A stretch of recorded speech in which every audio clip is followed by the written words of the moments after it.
there aren't a lot of other Pokemon around this speed range, I can also use Gothitelle to check if Incineroar will be faster than a foe, and vice versa. And there's a fourth advantage to not training Incineroar in its speed, and it's relevant to the last thing that sets my Incineroar apart. Every single point that you put into one stat is a point you're losing in another. So by not training Incineroar at all in either speed or attack, I'm able to completely max out its both. Normally, Incineroar is trained to have a good balance of special defense and defense.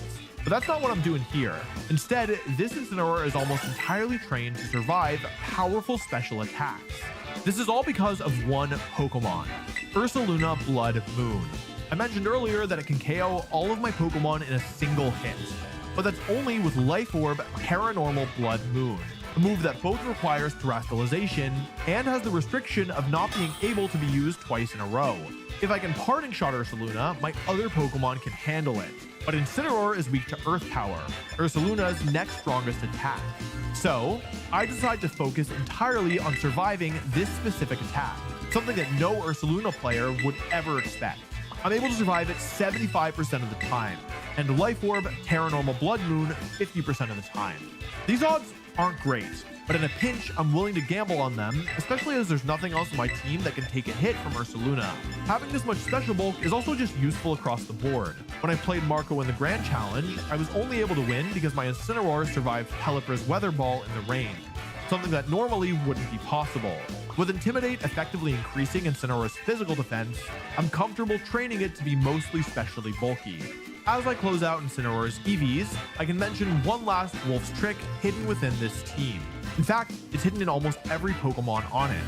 This team is built in such a way that against all combinations of Pokemon that I plan to have on the field, Porygon 2 will always get an attack boost from the download ability compared to the more threatening special attack boost.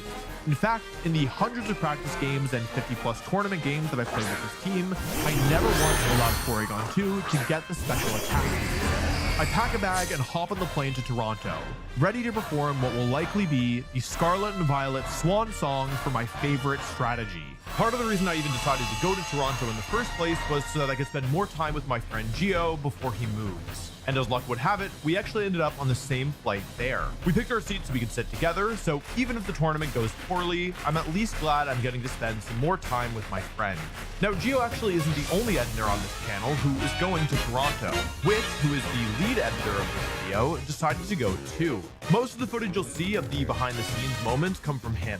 But hey, Wit, why did you decide to go to Toronto in the first place? So my wife and I wanted to go to Toronto originally to like go see friends and hang out and stuff, but we were both really busy. She just started a new job, and so I was like, I don't know if I can take time off, and she was like, I don't think I can take time off. And then about 4 or 5 days before Toronto regional started, we both like at the same exact time looked at each other and went, we have to go to Toronto because if we don't go, something crazy is going to happen and we're going to miss it. So we were like, that night we booked the flight and yeah, we were going to go. Anyway, Gio and I land in Toronto and we're like, okay, well, I guess we should go to our hotel, right? Now the plan was for my friends Gio, Tom, and Courtney to come pick us up, but when we land, they're like, hey, let us know when you landed. So I said, okay, I landed. And they said, it'll take us an hour to get there because the traffic is just unbelievable. So Gio and I are like, okay, well, I guess we're gonna call an Uber then because we're not gonna make them drive for 2 hours and then we don't want to wait for an hour in the first place. So we call a ride and then we sit in the car for, yeah, like an hour because traffic is just unbelievable. Toronto, I don't know if that's normal, but it shouldn't be. Anyway, so I get to the hotel and I go in and I'm like, okay, finally, you know, I'm in a different country. Like I have all this transit. I'm excited to finally be here. And I go to the front desk, which is, you know, if you've never been to a hotel before, that's what you do. And I'm like, hey, I want to check in. And they're like, okay, what's your name? And I tell them, and they're like, you're not coming up. And I go, uh-oh. And I go, like, okay, can you try like my friend Yotam's name? Can you put his name in? And they're like, yeah, like his name isn't showing up either. So I go, uh-oh. And I'm like trying to figure it out because like Yotam has already gotten here. So I know that like there is a room for us. I'm just trying to get the key. And then I go, what's the name of the hotel? And they tell me. And then I look at my phone and I see from Yotam like where I'm supposed to be, and it's not here. So I kind of just like grab my backpack it's pretty heavy and makes me sweaty because there's like a lot of stuff in it. And I like panic, and so I go to the front desk guy and I'm like, okay, like thanks for your help. Like I gotta go out of the wrong place. And I just like book it. I start walking, right? So I go inside and it's freezing, but it's the horrible kind of freezing where because I'm wearing this backpack, I have all this heat trap. So it's super cold outside, but I start sweating anyway. Anyway, I walk for a couple minutes and I'm like, man, this sucks. Like, how long is it gonna take? And I pull up my phone and it's like 30-minute walk. And I go, that's longer than I thought. So I turn around and I do the walk of shame back to the hotel that I've just, been walking away from.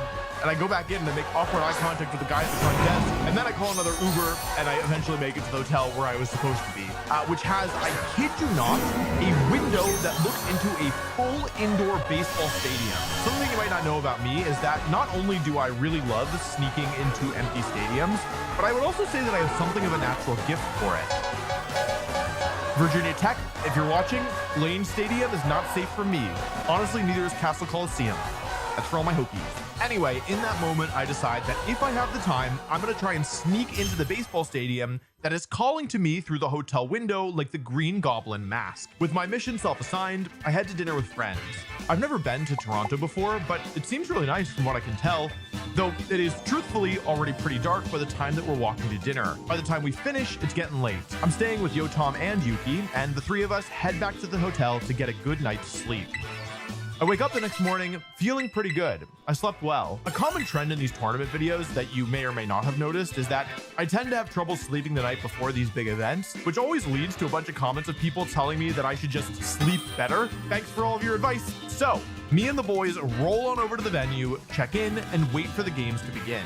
I'm feeling, well, actually different than normal. I realized last season that I've been experiencing a lot more pressure and stress than I thought I was during these tournaments. And so, starting with Worlds, I've gone into every event trying something new to help me stay calm.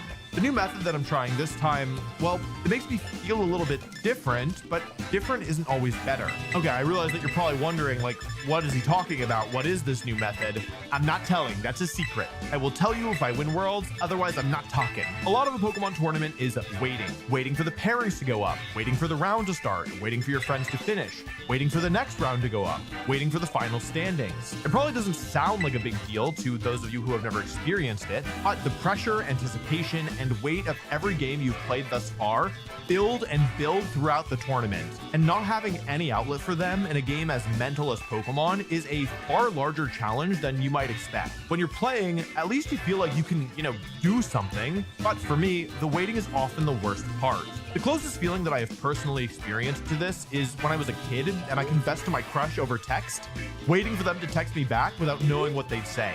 Imagine that feeling, but stretched over the course of hours over the entire day. While I'm waiting, I remind myself what I need to do. This tournament has 3 phases. The first phase takes place over the course of the first day, and the second 2 phases are both on day 2. In order to make it through day 1, I'll need to win 6 of my 8 games today. If I do that, I'll play 3 more games in day 2 tomorrow. At the end of these 11 games, if I've managed to win at least 9, I'll advance to the top cut, which is a single elimination bracket that's played until only the champion remains. So I need 6 wins today, but every extra game that I win today means 1 more game I can afford to lose tomorrow. Finally, the pairings go up. I say goodbye to my friends and head to my seat to see what I'll be playing against. As the battle starts and we exchange the team sheets that separate these tournaments from the best of 1 ones that I played in the Grand Challenge, I have to do a double take. What kind of round 1 is this? The good news is that this team is very unusual, which means it's using Pokemon not commonly thought to be as strong. But the bad news is that this team has some of the most specific anti-parry tools that I've seen throughout all of my testing. So much so that it feels like a team built specifically to shut me down. Tyranitar, an anti-range Pokemon, sure, but why does this one have Taunt? Ursaluna Blood Moon as one of the largest offensive threats to my team, sure. Mimikyu? A Ghost-type Pokemon that I'll need to hit at least twice, if not 3 times to get rid of, and it has Mental Herb, so I can't even Encore it if it goes for Trick Room. Hitmontop and Metagross I can handle, but Alolan Golem? A slow, physical attacking Pokemon with an electric type double edge. This team doesn't have a water resistance to start, and Muddy Water is very threatening in the rain. Game 1 starts off with my Kingdra and Incineroar against their Tyranitar and Mimikyu. I switch Incineroar to Politoed, and Kingdra misses the very first attack of the tournament as Muddy Water goes wide on the Mimikyu. Thankfully, it does connect on Tyranitar, who is by far the more important target. But that lets Mimikyu set up Trick Room for free. Good news, Tyranitar is down. Bad news, the rock is out. I decide to play it slow, switching Kingdra to Incineroar. Golem terrestrializes to grass to turn off its water weakness, but I protect Politoed, blocking a double attack of Double Edge and Play Rough. I need to stall out the Trick Room, so I take out the Golem and Weather Ball the Mimikyu to break their disguise, as Play Rough misses Incineroar.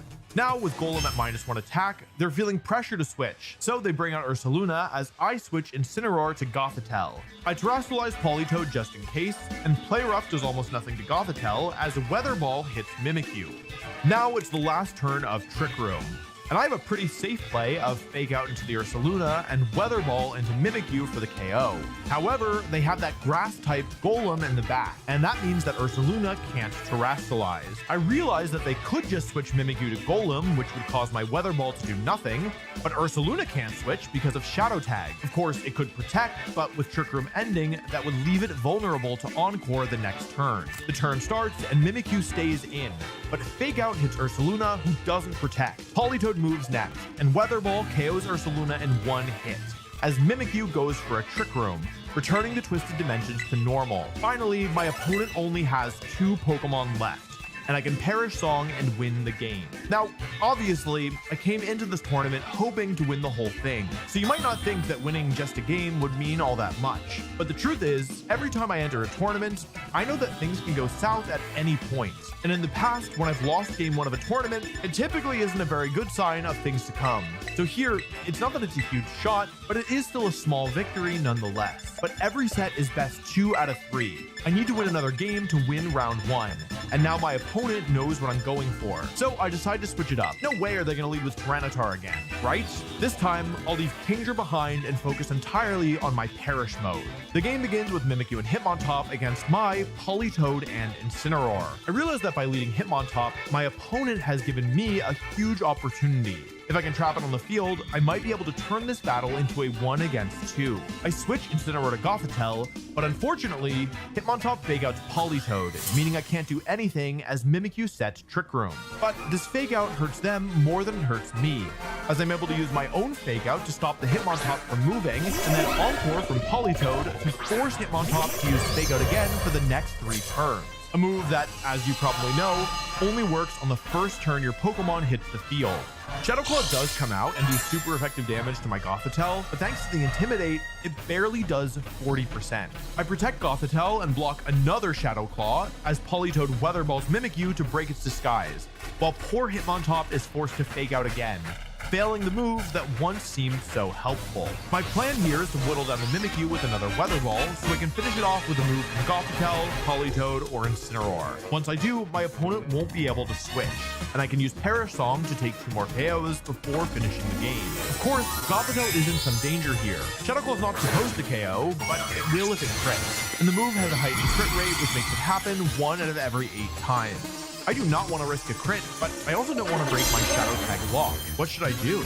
Well, my last Pokemon in this game is Kingdra, but Amoonguss. I can use Eject button to switch Gothitelle out, take the Shadow Claw, crit or otherwise, and bring Gothitelle in to keep Hitmontop trapped on the field. So I switch Gothitelle out. To my surprise, Mimikyu switches too, into Tyranitar, turning off my rain and turning my Weather Ball to a Rock-type move, which does effectively nothing to Tyranitar. That is bad, but the good news is that I have Amoonguss inside of Trick Room. Hitmontop switches out into Ursaluna Blood move as I Spore Tyranitar and go for a Perish Song. Shadow Tag isn't active yet, but if my opponent keeps playing defensive by switching out, they're not going to be gaining any ground. Unfortunately, Trick Room ends this turn, so my Spore Pressure is off the table. I switch Politoed to Gothitelle and go for a Rage Powder, as Tyranitar wakes up after just one turn and goes for Knockoff, which is redirected into Amoonguss, removing its eject button before it can activate. Blood Moon KOs Amoonguss, but this is effectively a 1-for-2 trade as the Perish counter falls to 2. I go back into Politoed. I already know that Weather Ball KOs Ursaluna, so I can fake out Tyranitar and try and KO Ursaluna, but it protects. But that means that the Perish counter has fallen to 1 and I didn't take any damage. Protecting both my Pokemon will now result in a double KO as the Perish counter hits 0. And there's no way that Hitmontop and Mimikyu can do enough damage to break my 3 defensive Pokemon left before Perish ends them too. With a score in the set of 2 wins and 0 losses, I win round 1. Oh, yeah, right. I should probably say that. Unless the battles took place on stream, by the way, all the battles that you'll be seeing here are recreations. At the moment, there is no way of actually recording the games that take place during the tournament, and so we have to do everything after the fact. We're able to do this because after most of my rounds, I take the time to write down, turn by turn, everything that happened. This is what that looks like for round 1. I've seen a lot of people say over the years that the notes that I'm taking in my notebook when I'm playing are to remember what happens in the video, but actually that's not the case. When I take notes during a match, it's just for my own sake of trying to win the game. Everything about the battle comes directly from my memory. Anyway, sometimes I will say that a move does 40% because it did 40% of the battle, but on the screen, you'll see it do closer to 50%. That's just because these recreations already take up a lot more time than you would think, and trying to get things to line up 100% perfectly is really tough, especially when factoring in misses and critical hits and stuff. Even though that round 1 was only a 2-game set, because Perish Trap takes so long to win, I don't have a lot of time to rest before the next round goes up. And when I sit down and take a look at my opponent's team, I groan. Ursaluna, Blood Moon, plus Electabuzz. I knew this was going to be a tough matchup, but this specific one also has Goldengo, Incineroar, and Dragonite. Worse, this Electabuzz has Taunt. The matchup was already hard enough without it, but with it, it just becomes awful. And even worse still, this Electabuzz has Terra Water, meaning it'll be able to resist my best attempt at getting rid of it quickly if I try and blow it up with Kingdra. So I need to decide what to do. The Goldengo is holding the Choice Spec, so it can't protect. And frankly, I just can't imagine my opponent is going to lead with Ursaluna into a potential Kingdra lead. More than that, the thought of needing to rely on Muddy Water to hit in order for me to win just doesn't feel super appealing to me right now after the Grand Challenge and with Kingdra currently sitting at about a 50% connection rate this tournament. So in game 1, I'm going to play with Arcaludon as my focus, not Kingdra. I send out Incineroar and Arcaludon as they lead with Electabuzz and Ursaluna. Uh-oh. My only way out here is to take advantage of my fake out pressure. I switch both my Pokemon out to Politoed and Gothitelle as Ursaluna protects and Electabuzz taunts Gothitelle. Not a bad turn at all, because now I've turned this abysmal lead into something that I can actually play around. I can fake out Electabuzz and Encore Ursaluna, forcing it to protect again and buying me time to get rid of it. Something that's only possible because my Politoed is faster than all Ursaluna who aren't running a speed-boosting nature. Ursaluna terastallizes to start the turn, but I'm not worried about that. Terra Normal protects, it doesn't do anything special. I fake out Electabuzz, Ursaluna Blood Moon, Ursaluna Blood Moon, Blood Moons? This thing is timid! Well, so much for my perfect plan, except that my Gothitelle survives. Because the downside of boosting your speed is you lose out on a lot of special attack points. Unfortunately, my Politoed Encore lands not on Ursaluna's Protect, but on Blood Moon. But, well, hold on a second.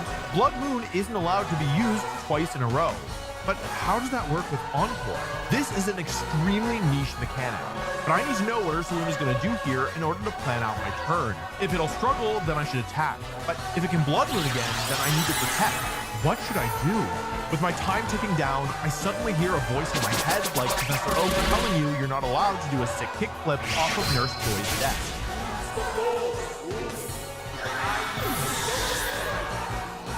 See, one of my good friends is the Wobblefang, who knows more about Pokemon mechanics than anyone else I know. He helped me prepare for this tournament, and before I left, he took the time to explain several extremely niche mechanics that I personally thought would never come up, but he wanted me to know about. I remember now. Ursaluna is going to struggle. The turn starts. Electabuzz Electrowebs and Ursaluna struggles, and I double into Ursaluna for the KO. I've lost a lot of resources, but I'm still in this game. Now, Dragonite comes out. I switch Gothitelle to Incineroar and protect Politoed as they launch Electroweb and Scale Shot into the Protect. Now this gets tricky. Electabuzz and Dragonite will certainly win a damage race against my team, but I might not be able to pull off a Perish Trap because my Gothitelle has such low HP.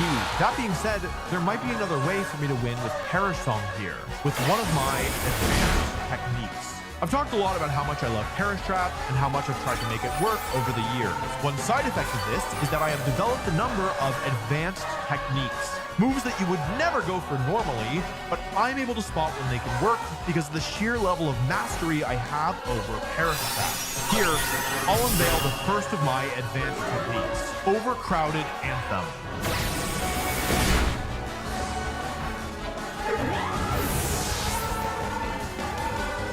This technique is only possible when your opponent has exactly 3 Pokemon left and is threatening a KO on your Shadow Tag user that is currently in the back. It'll be easier to understand with an example. For example, this game, I fake out Electabuzz, denying Taunt, and take a Scale Shot with Politoed, who uses Perish Song. Now, neither of my opponent's Pokemon are trapped on the field. They are both free to leave. But if one of them switches out and the other one fails to KO a Gothitelle that switches in, that'll result in the Pokemon that stayed behind getting KO'd.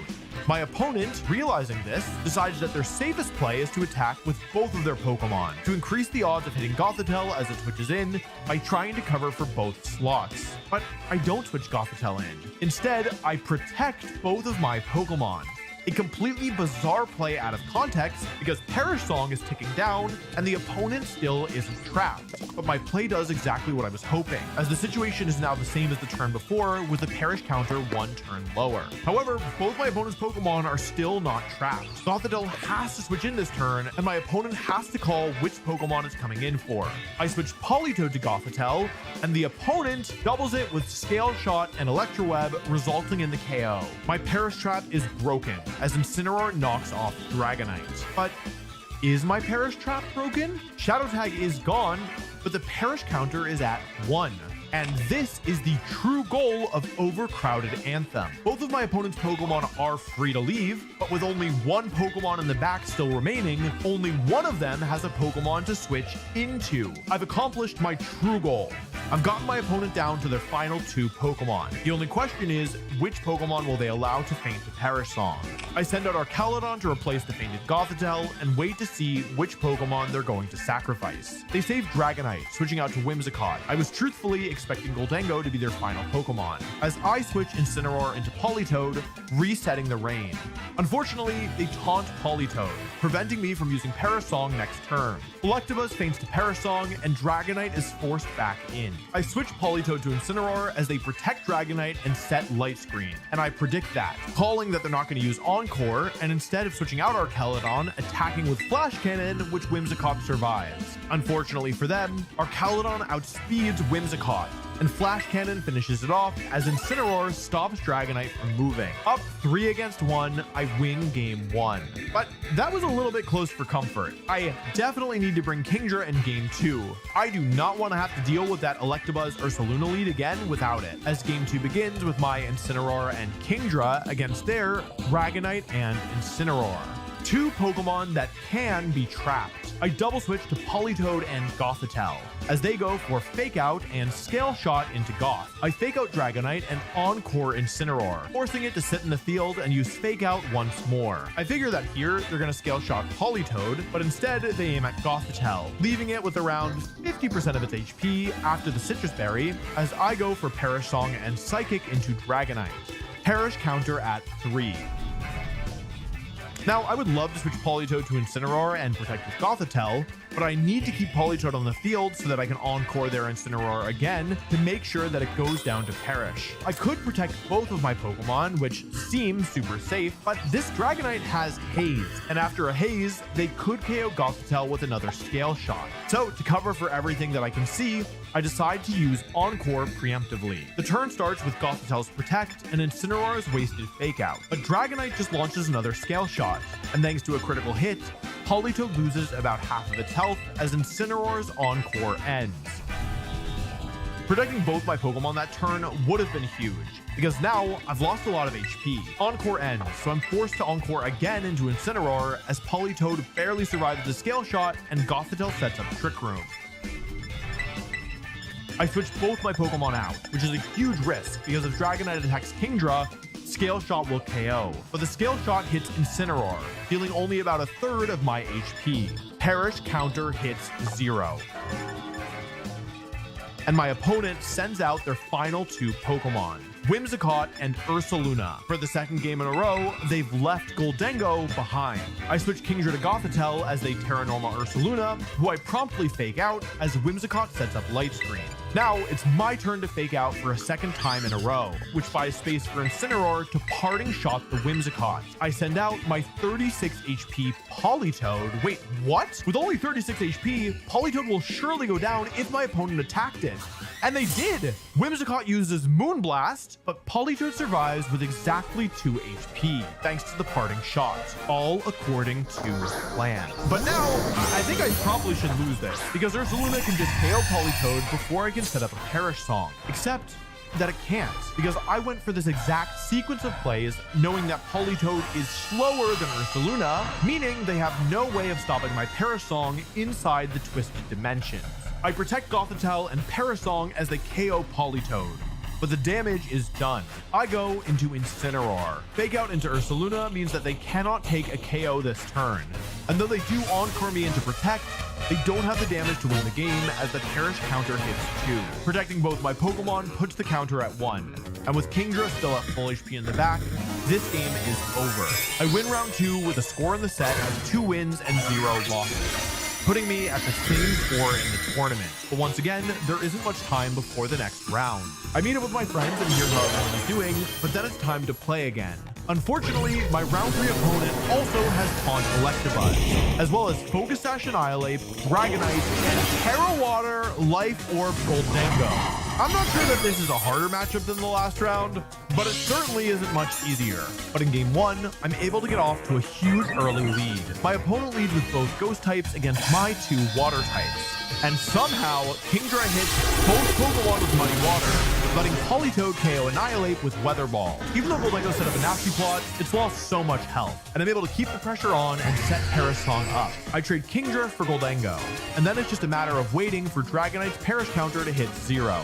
At which point, Politoed and Gothitelle can easily clean up against Arcanine in Trick Room. I feel like they're going to switch to Primarina because it's just like one of the best Pokemon possible against my Kingdra. So game 2, I open up with Amoonguss and Archaludon, and I am met with Electabuzz and Goldengo. That is probably the worst case scenario. And this Electabuzz has Taunt.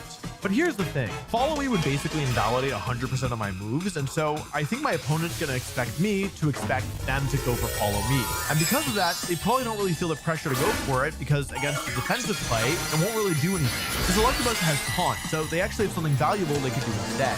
It's risky, but I'm gonna call that they're not gonna go for Follow Me. I Terrasilize Archaludon and Rage Powder as Electabuzz goes for Taunt. And Electro Shot 1-hit KOs Goldengo. I've now eliminated the #1 threat to my team, and I am not gonna let that chance go to waste. Annihilate comes out, and I protect Archaludon as they Follow Me and Rage Fist into the Protect, letting Amoonguss use Pollen Puff into Electabuzz for a little bit of chip. I don't really want to switch out Amoonguss since I have the eject button, so I decided to just stay in and continue Pollen Puffing. They switch Electabuzz to Primarina and go for a Protect, taking no damage from my Dragon Pulse as my side Pollen Puff does nothing. Now, I feel like Primarina is going to Terra, and I want to scout for it. They do, but I protect Archaludon and block 2 attacks, as Amoonguss's Pollen Puff does almost no damage to the Poison-type Primarina. Somehow, Amoonguss has been on the field for 4 turns and still has the eject button active, except that now, Taunt has finally ended. Primarina switches back into Electabuzz, but I go for a Rage Powder, redirecting Annihilate's Rage Fist, and finally activating Eject Button. I bring out Politoed, setting the Rain and immediately letting me use Electro Shot, which drops Electabuzz below half HP. Now I see a way to win. Electabuzz uses Follow Me while close combat drops my Archaludon below half health, but Electro Shot KOs Electabuzz, and I set up Perish Song. Even though it's affecting 2 of my Pokemon and only 1 of theirs, that 1 Pokemon can't switch now that there's nothing left to switch into. I protect both of my Pokemon, letting Annihilate's Perish counter fall to 2. And now I see a guaranteed win. I can use Electro Shot into Primarina. This is Choice Specs Primarina, so the only way that my opponent can keep it alive is to KO my Archaludon before it can move with close combat. But doing that would mean that Politoed gets to go for another Perish Song, putting the final timer on Primarina, my opponent's last hope. They close combat Archaludon for the knockout, and Primarina outspeeds Politoed and lands a huge Hyper Voice. Perish Song goes up, and Annihilate's Perish counter drops to 1, while Primarina's goes to 3. The game is over. Protecting Amoonguss lets Politoed and Annihilate feint the Perish Song, while Primarina's Perish counter falls to 2, and I can bring in Incineroar, which leads to a safe Fake Out and Spore as their timer hits 1, which finally ends with Protect and Protect as the timer hits 0. 2 wins, 0 losses in the set. 3 wins, 0 losses in the tournament. I'm feeling good. I've had to deal with 3 really difficult matchups, but I haven't even dropped a game yet. Each of my opponents had multiple Pokemon that gave them great options against my strategy, but it still wasn't enough. There are still a lot of Pokemon yet to be played, but to be honest, this is the start that I've been hoping for. But as round 4 begins, my matchups aren't getting any easier. This opponent has the combination of Life Orb, Terra Water Goldengo, with both Dragonite and Assault Vest Archaludon, not to mention Terra Ghost on both Grimmsnarl and Mousehole. The problem with matchups where the opponent has both Archaludon and Goldengo is I would like to lead with Politoed to be able to get Terra on Archaludon right away, but that doesn't work versus Terra Water Goldengo. If I can get rid of the Archaludon quickly though, it'll be much easier to handle Goldengo later on. Game 1 begins with their Grimmsnarl and Goldengo against my Politoed and Archaludon. I try to get rid of their Goldengo early with Terra Electric Electro Shot, but they protect and set up Light Screen as I Encore, predicting them to go for this Light Screen. We reposition a bit, and eventually I end up in a good position where I have 3 special attack boosts on my Archaludon and I'm poised to win the game. Or so I think, until I lose a speed tie that I didn't even realize was happening. Despite being Assault Vest, my opponent's Archaludon is also max speed, and them winning this crucial 50% chance knocks out my Archaludon, and with it my chances of beating Goldengo. I lose game 1, my first game loss of the tournament. Game 2, I stick with the same Pokemon, but this time my opponent leads with Mousehold and Goldengo, showing off a new Pokemon that they didn't bring to game 1. I predict the Goldengo to protect and KO Mousehold with Terra Electric Electro Shot, but not before it takes half of my Archaludon's health with Super Fang. They send out their Archaludon, and now things are really awkward. I can protect my Archaludon and switch into a Fake Out Pokemon, which would allow me to go for Fake Out and Electro Shot on the next turn, but then Goldengo can just protect again. The problem is, while I can reposition turn after turn, their Goldengo can always protect on the Fake Out turn, and so eventually I'm gonna need to risk a speed tie. And the more I delay and chancing this tie, the riskier it becomes, as Goldengo can start doing tons of damage after it nasty plots, and Archaludon can start going for Electro Shots, boosting itself up while I play defensive. And this actually isn't a true 50-50. First, my opponent might not want to risk the entire game on a speed tie. If they lose the tie, they will lose the game on the spot. Maybe they'll switch out here, not wanting to risk it, especially because the only move that they can use that will KO my Archaludon is Draco Meteor, which is not 100% accurate, as Kingdra has been doing its best to prove. So I win if I win the tie, or if they miss Draco Meteor, or if they predict me to